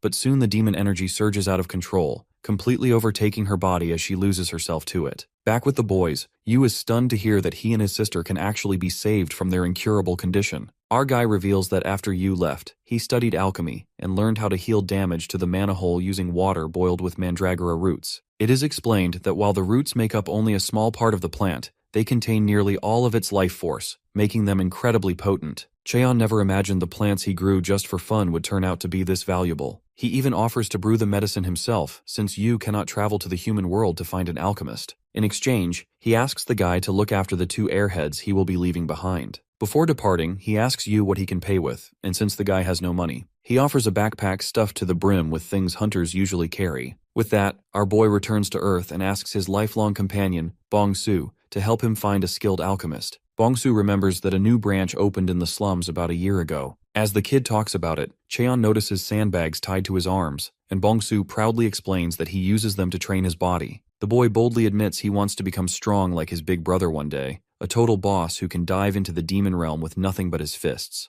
Outside the place, Bong-Su explains that the new manager there is famous for his excellent work. But when no one shows up, they spot the manager himself, pacing around and looking stressed out about missing his loan payment. Bong-Su instantly figures out that the poor guy is being harassed by loan sharks. The kid sighs, saying that taking loans in the slums is just a necessary part of any business. The manager was once a well-respected man, having worked at the city branch for over 20 years with solid results. But then, out of nowhere, he was demoted and dumped into the slums for reasons no one could explain. According to Bong-Su, his former boss was the greediest bastard alive, famous for pocketing funds meant to support the slums and other districts. He suspects the manager got kicked out simply for daring to report the scumbag's crimes. Anyway, when the droopy-looking manager spots Bong-Su, his face instantly lights up. The kid quickly tells him that his big brother is searching for an alchemist. The manager, whose aura alone makes it obvious he's a pro, pats Bong-Su on the head and cheerfully invites both of them inside. Meanwhile, somewhere nearby, another alchemist is bored out of his mind because his boss is useless and business has been dead for weeks. His grumbling comes to an abrupt stop when the manager walks in with Cheon and orders the assistant manager to get them drinks. But our boy skips all the small talk and goes straight to the point. He says the man should be able to brew purified mana water from mandragora roots since he's an A-rank alchemist. The manager is stunned that Cheon knows his rank and admits, with clear regret, that he doesn't have such high-grade materials in stock. That is when our boy pulls out a mandragora root radiating so much demonic energy that it feels alive. Both alchemists are floored by its freshness, like it was plucked minutes ago. As for payment, Cheon casually drops the finest materials from the coastal region, making their jaws hit the floor. After the pair is finished fanboying over the rare goods, he asks if it's enough. The manager laughs, saying it's way more than enough, and goes to get them appraised. Looking around the room, Cheon spots another mandragora root floating lifeless in a jar of water. The manager claims it is long dead, or so he thought. Our boy pours a tiny stream of his energy inside, and the shriveled root suddenly twitches. The manager's eyes nearly pop out of their sockets. In frustration, the manager insists he poured tons of mana into that mandragora before, but it never reacted like that. Just then, the door slams open, and his former boss barges in like he owns the place. Without wasting a second, the man starts mocking the shabby, empty office. The man taunts that he heard about some high-quality items showing up here. Grinding his teeth, Manager Kim instantly realizes that his spineless assistant must have sold him out. The intruder, Gi-Jung-an, smugly introduces himself as the Gold City branch head and tells Cheon that he'll be handsomely rewarded for bringing such valuable materials. His arrogant grin and grating laugh make Cheon want to shoot him in the face. Putting that aside, he notices the man's surname and asks if he's related to the Nobel Prize winner, Bok Deok-an. Hearing that, Gi-Jung bursts out laughing again and proudly declares himself the great man's grandson. But for him, that only confirms his suspicion that corruption runs deep in their family's bloodline. His mind flashes back to the time Bok Deok whipped test subjects half to death, treating them like they were less than human. The rage bubbling inside him finally erupts. A massive surge of aura explodes from his body, shaking the floor and forcing Gi-Jung to his knees. He glares down at him and spits, asking if it's some family tradition to crush people under their power and steal whatever they want. Trembling in denial, Gijong demands to know what kind of nonsense he's talking about.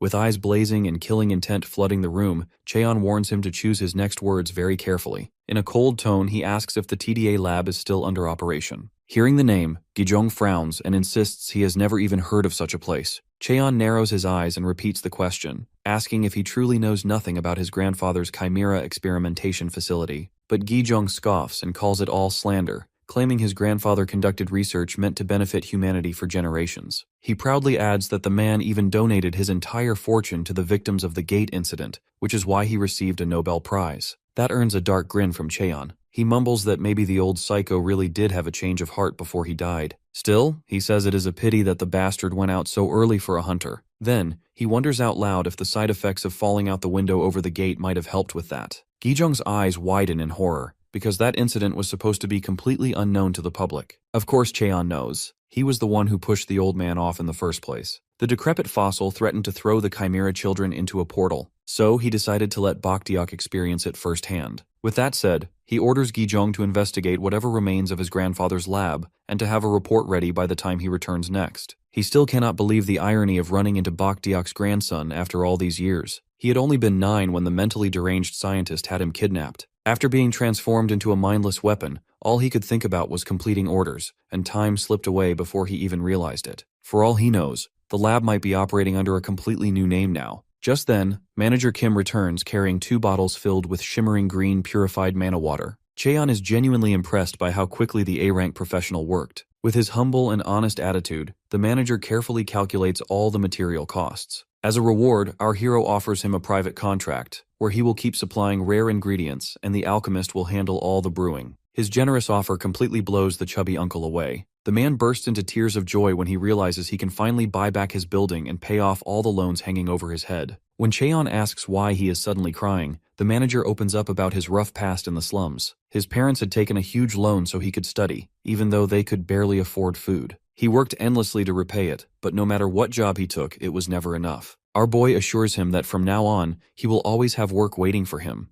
then decides to head back, hoping nothing bad happened while he was gone. But life rarely goes the way we want it to. Back in the other world, Yu's sister finally loses control. Yi refuses to fight back, trying to reason with her and beg her to return to her senses. Gripping his face, she hurls him across the room like a bowling ball. For a moment, he lies motionless, thinking this might be the end for him. But as soon as he sees Kim and Gu over him, he remembers the promise he made to protect them. Strength floods back into his body, and he jumps into action once again. He flies head-on at his sister, determined to end her suffering and wishing her happiness in her next life. Before the siblings connect, though, my guy Crash lands his flying jellyfish right between them, breaking up the fight in dramatic fashion. Birdman is stunned for a moment, but that quickly turns into rage when he realizes his best friend just ran over his little sister with his ride. Putting that aside for now, he demands to know if he had any luck with the potion. With a confident grin, our hero holds up the 2 glowing green vials, just as promised. Later that night, the group settles down after a hearty dinner. Yu's sister, Jia, slowly wakes up beside Kim and wonders if she is dreaming, or if this is the afterlife. Turning her head, she spots her brother and a stranger sitting by the campfire. When Cheon glances her way, she panics, unsure who he is or why she is surrounded by unfamiliar faces. Birdhead turns around with a warm smile and tells her to check her mana hole, and surely enough, it is fully repaired and stronger than ever before. She also realizes that her face is human again. When Jia turns to her brother to ask who the strangers are, Yu teasingly asks if she really cannot tell when the boy she wanted to see for so long is standing right in front of her. When the truth finally hits her, she completely breaks down, asking if he really is number 17. Yu confirms it, saying that he saved their lives yet again. Meanwhile, our boy pays no mind to their emotional moment and asks if they are out of red moss again. Ignoring his usual cold personality, Jia slowly removes her mask for the first time in years and sincerely thanks him from the bottom of her heart. Just then, Kim becomes utterly captivated by the golden deep-sea fairies glowing across the surface of the water. Jia explains that if you follow them home after sunrise, you can find yellow quartz near their nests. That sudden reminder makes our cold and calculating hero realize he completely forgot that finding that mineral was the main reason he came here in the first place. Back in the human world, the director's subordinates report that several hunters failed to recover the machine creature. What they do know is that it is currently hiding somewhere within the coastal region. The director is puzzled by that, so his men explain that all the A-rank hunters who went there returned without any memories of the place. However, their trackers still managed to detect the target. Then the director's phone vibrates, and on the other end is a furious Gijong An. Without wasting a second, he demands to know if the director has ever heard of a TDA lab.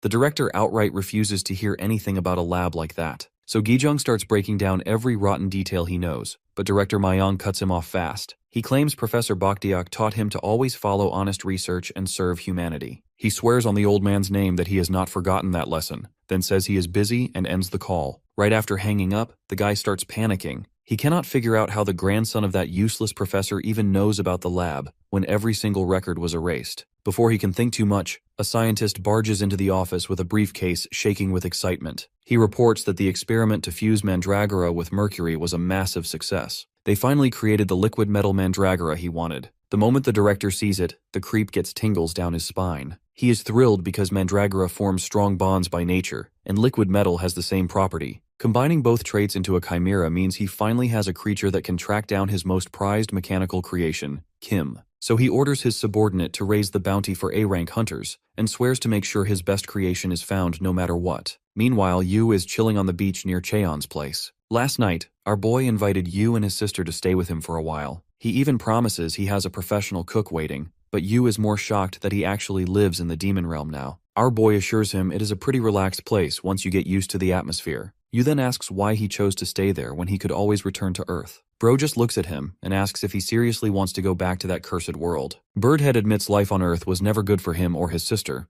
but he still wants to see if things have changed. Hearing that, our boy tells him it might be possible, because he has an idea that could finally cure their curse. He explains that there is a seriously talented alchemist he met back on Earth. Manager Kim might just be able to find a cure if they give him some time to study their curse. After a moment of silence, Yu suddenly starts crying. He asks Cheon why he is always so kind to him and his sister when they have never done anything for him. Our boy tells him he helps them because he thinks it might help him find an answer of his own. He spent years wondering if there is anything more important in life than just trying to survive. Back to Yu on the beach, Gia flies out of the ocean holding 2 giant ropes in her hands. She throws one toward her brother and tells him to pull with everything he has. He pulls with all his strength, but even then he struggles under the crazy weight. Turns out he is dragging a huge net stuffed with an absurd amount of quartz crystals. He cannot believe our boy mined all of that in a single day. Meanwhile, Cheon feels refreshed, since he has not taken a proper swim in a long time. On the other hand, Kim is itching to dive again because the sea fairy's home at the bottom was unbelievably beautiful. Putting that aside, Yu asks how they are even going to carry all that quartz back to the forest. While our boy tries to come up with a plan,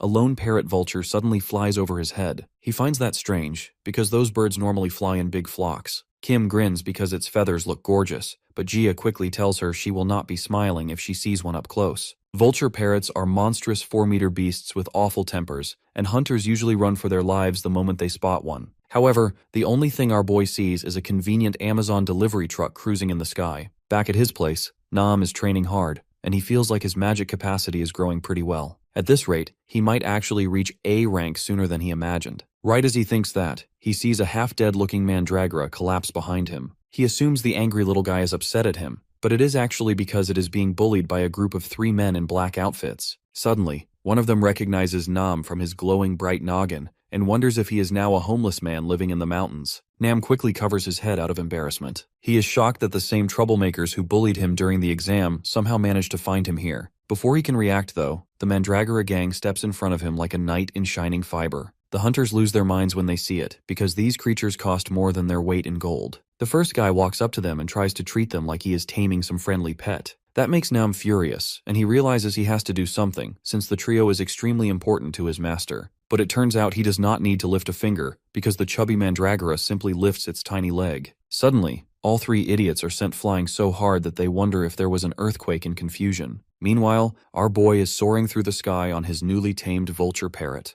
But he wonders if the bird is flying slowly because of the weight, or because he got too rough with the taming. Back with Nam, he nearly loses his mind when he spots the ones who caused the explosion. He thinks that Gia and her brother are apocalypse-class monsters living near the coastal area. When he remembers that the others also went there, he gets seriously worried since none of them returned. He even considers forming a temporary alliance with the guys in black. But before that happens, Gia gets right in his face and casually asks if he is Cheon's famous chef. Bro freaks out hard that a monster can actually speak. But the moment he hears the word chef, he quickly asks her if she knows his master. Yu proudly claims they are basically best buds. Putting that aside, when Yu asks if the shady trio are guests, Nam gets a naughty little idea. He snitches to what he thinks are apocalypse-class beings that the trio are dastardly thieves stealing his master's property. It is at this exact moment that they realize they messed up. An hour goes by, and our boy finally returns to his humble abode with a big sack full of shiny quartz. He notices the vulture parrot is almost half dead from hauling so much weight for miles, so he tells the poor fella to rest after a job well done. The fluffball, who is literally a bird, rolls off the vulture's back too, because somehow it got motion sickness from flying too high.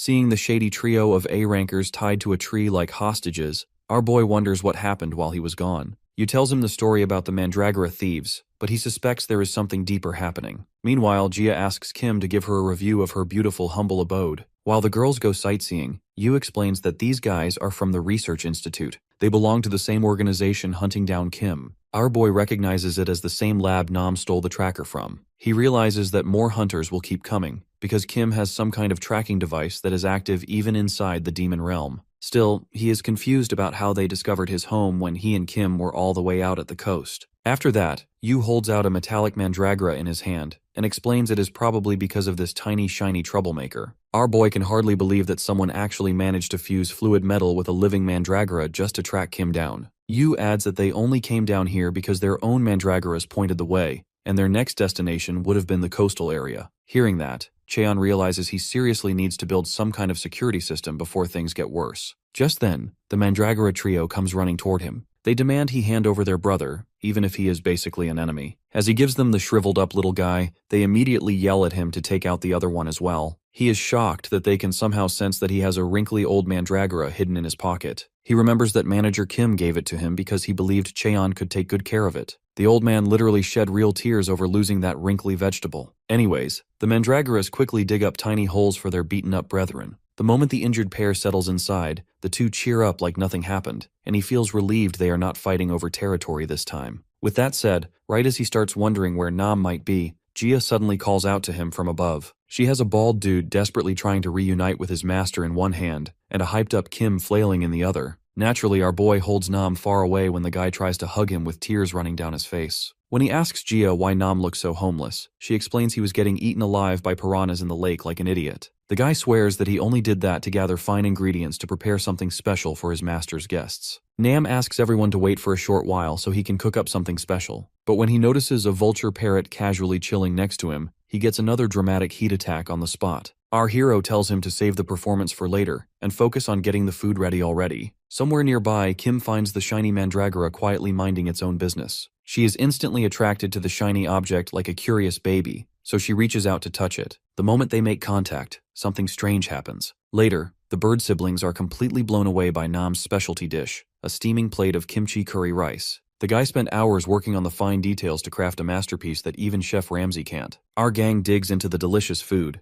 but Cheon notices that Kim is barely eating anything at all. When he asks her what happened, she replies that she is not feeling well. Instead, she leaves because she wants to sleep for a bit, but his sharp mind instantly catches on that she must be feeling terrible about the liquid metal Mandragora. At sunset, the Mandragora resting in the dirt suddenly senses something strange. Right after our boy suggests that they start building his fence to burn a few calories, he also detects the same thing. Out of nowhere, a giant gate tears open behind his house. He sees Kim standing right in front of it. She is sure that if she stays with him any longer, she will only bring more danger to him. That is why she decides to go back to where she belongs. With the metallic Mandragora wrapped in her arms, she says one final goodbye and runs into the portal without looking back. However, he grabs her at the last second and tells her that his home is where she truly belongs. Hearing that, Kim bawls her eyes out again, and Cheon learns the hard way that he should never let kids out of his sight. A few minutes later, the little munchkin is already slurping down hot ramen like nothing dramatic happened at all. She is really happy with the food, but Jia makes it clear that Big Sister will not let her off easy next time she even thinks about running away. Slurps the ramen so quickly that her tongue starts burning like crazy. So Nam gives her a medicine his mom always used, which is so popular that Yu remembers they also used it back at the lab. After she chugs a few of the bottles down, she sits quietly with Cheon at the table. She apologizes for worrying him so much like that, but he assures her she does not have anything to say sorry for, because the ones who deserve the blame are her creators, not her. With that in mind, he gets serious and asks her to tell him about her friends from the Coconut Tribe. After all, he does not want to hurt anyone who was actually kind to her when he raids the Research Institute.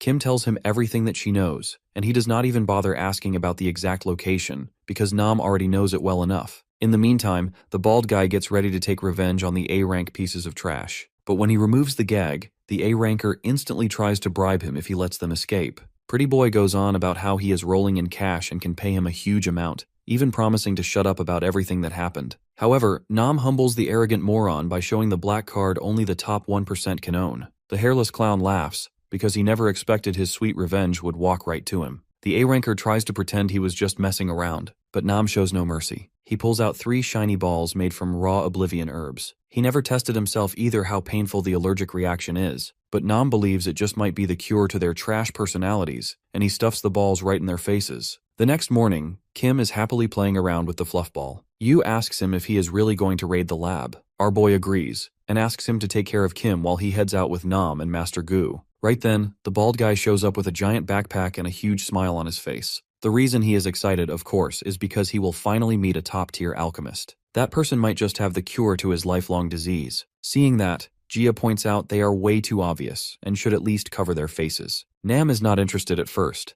but his opinion changes instantly when he sees the absolute queen hiding under the mask. Unfortunately for him, she gives her mask to our boy even though it does not even fit him all that well. That is the exact moment when he realizes he fell in love at first sight. Like an absolute Chad, he tells her that he is not the type to mess around, and he means something when he says it. With zero hesitation, he asks her what kind of guy is her type. Yu and Cheon grab some popcorn because the plot is getting spicy. Jia does not like to mess around either, so she thinks hard and deep for a long second. After a dramatic suspense, she says that he would probably have to be very flamboyant, good at dancing, and have lots of thick feathers. That hits Nam's insecurity so hard that he begs our boy to take him to the alchemist as soon as possible. Back on Earth, all of the civilians are seriously concerned when they see such a large return portal appear. A vulture parrot coming out all of a sudden makes the civilians panic so hard that they rush to report the case immediately. When Nam points out that everyone is scared, our boy simply says he does not need to walk when he can fly. The guy then asks him where they are even going, but he calmly reminds Nam that he is the one who will be guiding them. Flying through the big blue sky on a big blue fly, he creatively names his parrot Blue. At the research institute, the scientists report that all the hunters came back with strange amnesia. The director is absolutely pissed when they add that they lost the metal Mandragra, who was his only shot at tracking Kim down. Without his latest, he cannot secure funding from his investors unless he shows. Just then, one of the scientists shows him a small note attached to a hunter's gear. When the director reads the "See you soon" message, he starts yelling at his terrified employees. At that moment, the window behind him shatters, and our boy crash lands straight into the office. He learns the hard way that even a single missing tail feather really makes it difficult to control his ride. The scene shifts to the past, when Nam told him about the Institute's location, but he was still worried because the lab is the most powerful one in the entire nation. Even the current headlines are discussing how the Institute created a living mechanical creature. Nam is terrified that they are committing a major crime against such a huge organization. However, his sensei's calm demeanor gives him a bit of confidence. That is, until he notices one of the tail feathers is missing.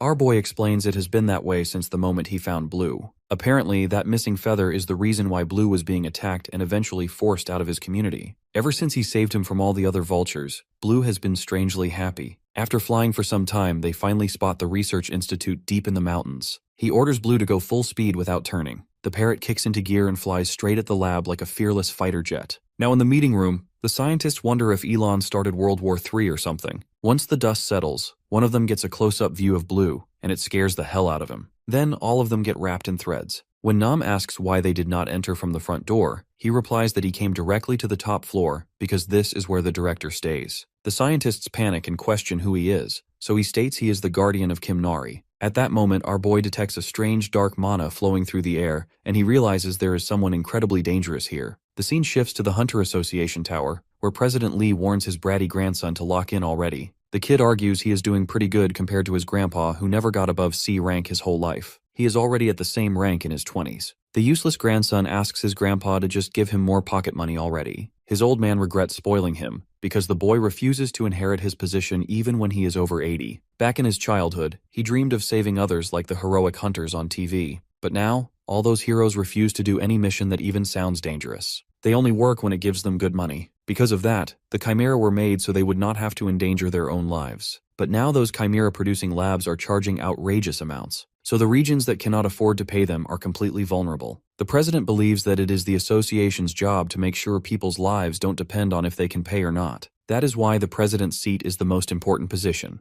But all the hunters who are trying to succeed him are greedy scumbags. If the association falls under the wrong person's control, they could create a hunter mafia never seen before. The old man's final wish is for his talented grandson to take over. He never had the power to change anything, being a weak C rank his whole life. Hearing that, his grandson suddenly snaps. But before he can say anything, a man urgently reports that there is a vulture parrot flying around in the slums. When the president asks who is taking care of it, the man says that no hunter is taking the job. That really grinds his gears, because they all know a job in the slums will not pay anything. The president orders him to inform all the Chimera labs and declares he will do it with his own hands. Surprisingly, his grandson Bayek says he wants to come along as well. Back at the lab, Cheon notices the ominous manna is coming from a white-haired scientist. He shows no mercy, instantly slicing up the danger with his threads. However, the scientist's body suddenly turns into liquid metal. Nam stares in horror at the Chimera pretending to be a human. Even the man's underlings are shocked because they never realized he was actually a Chimera. Director Myong's body morphs into a creepy monster. He becomes furious at our boy turning his precious lab into a complete mess. While the director swipes his metallic claws at him, he notices the liquid metal looks almost just like Kim's. However, there is no mechanical part to it, which means he tested everything on his own body. At that moment, Master Gu tells him that he can now read Director Myong's mind. Cheon suddenly sees sharp flashes of the twisted man's memories. In the deepest, darkest corners of his labs, the director injected kids with all kinds of unstable things. He did it all to go beyond anything a human has ever reached, even surpassing his sociopathic master Bokdeok-an. After he learns that the bastard killed countless children for his own gain,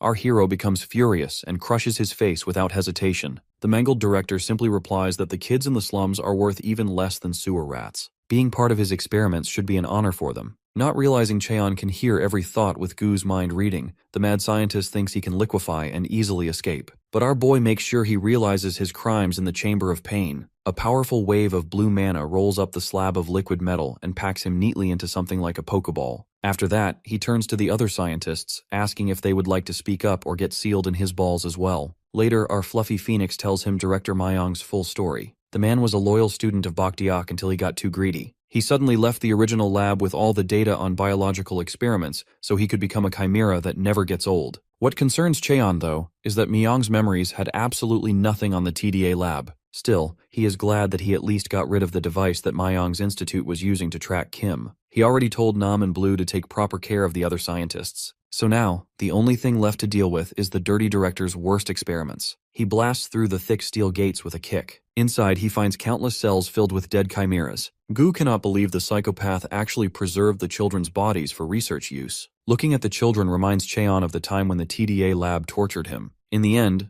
they always made sure he stayed alive, because he was their golden cash cow. He decides the children deserve to finally rest in peace. Suddenly, a little fox-like creature comes out because it smells something familiar. He instantly recognizes she is one of Kim's friends. So he gently asks the little thing if it knows anything about mechanical creatures. The fox gets excited when she realizes they know about Kim, and quickly asks if she is all right. When he tells her that she is finally enjoying life in the demon realm with him, her eyes fill up with warm tears. She says she has been waiting for Kim to return this whole time, and she is relieved that he is still alive. Right then, 2 more of Kim's hidden friends shuffle out from behind the door. They are also followed by 4 squirrels he never even heard about. When he asks if there are any others left, Foxy explains that everyone else was either sold off or quietly eliminated. After hearing that, he opens a portal to the demon realm, giving the surviving chimeras a place where they can live freely and safely. Soon after that, President Lee and his grandson arrive at the research institute. They freeze up when they realize the chimera's actual target was the laboratory instead of the nearby slums. As smoke rises from the wreckage, Beck spots the vulture parrot circling above. Then he notices something even stranger, because a masked guy is mounted on its back like he's playing modded Minecraft. Meanwhile, our boy calmly asks Nam if he handled all the researchers. His loyal puppy confirms that he moved every last one of them to a secured location. Nam then asks why they did not simply wipe the witness's memories, but he says he left that untouched on purpose. After that, he asks who the 2 people watching from below are, and Nam explains that they are the association's President Lee and his grandson. He thinks they probably rushed over because of the wave of urgent reports. Cheon remembers the president's familiar name, so he decides to mess with him. Out of nowhere, he tosses down a Pokeball for the old man to catch. When the president recognizes it, he is shocked since it's been a long time since he saw such a powerful mana seal. These seals cannot be broken unless the breaker has more magic power than the creator. As he wonders what kind of monster could seal a powerhouse like Director Mayong, his subordinates confirm that no one died in the chaos. However, they keep receiving bizarre reports. Apparently, the director's own crew claims he was an imposter, a chimera pretending to be human. They continue explaining that the intruder even saved all the researchers after burning down the chimera lab. Listening to this, the director silently wonders if the intruder is the same boy he assumed died long ago. High in the clouds, our hero decides that they will return straight to the demon realm without any more delays. Even though Nam wants to get his smooth head checked out properly, it is tough to stay on Earth with the association tracking them down. Later that night, Manager Kim is jolted awake by a loud noise outside his door. He steps out, wondering who could be visiting at that hour. There, he finds a druggie on the ground with a black mask half covering his face. The horror scene almost scares the soul out of the poor man, but Cheon's familiar voice calms him down. The frightened man asks why he is suddenly visiting in the middle of the night. With a warm and reassuring smile, our boy says it's time for him to see the demon realm. Back at his humble abode, Kim and the bird siblings start working on a plan to build a fence using all the quartz and light crystals lying around. The little kid is blown away when Yu makes a lamp by slapping a hollow quartz on top of a fat light crystal. A few moments later, a portal opens behind them, and Kim immediately thinks Cheon has returned. Instead, all the chimeras from the research institute tumble out of the portal and pile up on top of each other like laundry. The bird siblings look confused and wonder why our boy would send over such weak chimeras. But Kim quickly runs away and shyly hides behind the house. Meanwhile, Sasa stands proudly in front of the newcomers, looking like he is trying to assert dominance. However, the tiny tree chimera ignores the loud idiot and waddles over to the vegetable garden with rich soil. Then, a chaotic fight breaks out when the garden's original owners catch the intruder stepping on their territory. Soon after, our boy also returns to the demon realm with Nam and Manager Kim. The manager is instantly impressed by the complex structures Cheon managed to build inside the supposedly primitive realm. The fat man starts nerding over the incredible architecture our boy designed with almost no resources. But Cheon is more focused on Kim, who is hiding behind a tree instead of catching up with her old friends. He runs off, telling Nam and the manager not to move while he handles the situation. After that, he returns Jia's mask to her and asks why fiber warfare is happening inside his vegetable garden. She explains that the tiny tree sapling wants some of the fertile soil, and the Mandragoras started a turf war to defend their land. When neither side budges an inch, the Ant-Man rushes in to help settle the fight. The sapling uses its vine to launch its buddy straight at the chubby Mandragora. Unfortunately, things do not go even close to the way they planned. The chubby Mandragora smoothly sidesteps at the last second, so the ant flies past and bonks its head straight into the metal Mandragora instead. Seeing that disaster unfold, the tiny sapling quietly picks up its poor buddy and returns to its group in crushing defeat. Our hero quickly notices that the fox is missing. It turns out she saw Kim slipping away earlier and followed after her. Sitting on the other side of the tree, she tells Kim that she will not move an inch until her apology is accepted. You see, Kim completely gave up on fighting in any matches when she was at the research lab. The curse that made orders absolute didn't work on her, so the scientists couldn't make her fight no matter what they did. Every single time she was sent for a ranking match, she always lost after getting beat up on purpose. Seeing that, the scientists theorized she must have been born with a gentle personality. Even though she is a combat chimera, she refuses to fight back. However, Director Myung did not worry at all. If it was just a personality issue, then he could fix that with ease. The evil bastard placed a few of the weakest ones into her room so they could become her closest friends. Then he used the curse to force those same friends to fight her. He believed there is nothing more painful than being betrayed by the very friends you trust the most. After breaking her down to pieces, he tried to brainwash her, saying they loyal friends do not exist. He told her she would die, unless she broke them before they had the chance to break her. At that moment, something deep inside her snapped. She suddenly took off with tears in her eyes. She chose to run away rather than hurting her friends. Every scientist in the lab tried to stop her, but no one could stop her from escaping straight through the portal. Shifting back to the present, Kim is now in her original form. Foxy is shocked to see her crying. She asks why Kim is crying when she is the one who should have been upset. Kim hugs her tightly and says she missed her and the others for a very long time. Meanwhile, the three grown-ups have been quietly watching, stalking them from behind a tree this whole time. Cheon is relieved they are back on good terms again. When he returns to the house, though, he finds the two smooth brains took the order way too seriously. After that, he introduces the manager as his personal A-rank alchemist. The old man makes a solid introduction, but then he blurts out the first thing that pops into his mind. Unk politely asks the bird siblings if he can have some of their feathers, for research purposes, of course. The scene then shifts to Bong-soo, who is meeting up with the cute clothes shop girl. He swears to her that the bluebird monster hoax was real and how the association came running to take care of it. Right as he tells her the weather is getting pretty cold, she serves him delicious steamed sweet potatoes. He instantly cheers up when he takes a bite of the warm goodness. She notices that he looks a little paler than usual, Sure enough, he admits that he feels a little sick, and his body is in pain after every workout. When he mentions that even painkillers do not work, she realizes that it suits the signs of awakening sickness. She believes he is cold because of the fever, and the body pain is a classic sign. Plus, he is in his late teens, which is when awakenings usually begin. Hearing that, the kid instantly refuses because there is no way a bumpkin like him can become a hunter. She fires back that background does not matter for hunters, and points out his growth has been quite fast lately. She forcibly hands him some money, and orders him to use it for a bus to the association in the nearby city. There, he should take the test to confirm his potential. The tsundere shyly says there is no telling that he might become a legendary hunter someday. Bongsu is really happy to hear her say that, so he thanks the nice lady. The lady who is seriously sensitive about her age rages because she is still a young girl, but he calls her lady again, and promises to pay her big favor back someday. Meanwhile in the demon realm, the new chimeras help the bird siblings build the quartz crystal fence. While Yu is not really tired by the labor because he is a chimera, Nam refuses to stop helping even though he is half asleep. Soon, they all gather with Cheon to finish the job while manager Kim figures out a way to fix Blue's tail feathers. When Nam says he wanted to get his head checked first, our boy unintentionally threatens him to go home if he cannot wait, which makes the bald boy go quiet real fast. Then he sternly reminds the Chimera gang that no one gets to live for free unless they contribute something. Later, Kim accompanies him on his way to finish a part of the fence. After he tells her what he plans on doing, he asks her back if she is on good terms with her friends now. The girl instantly freezes up,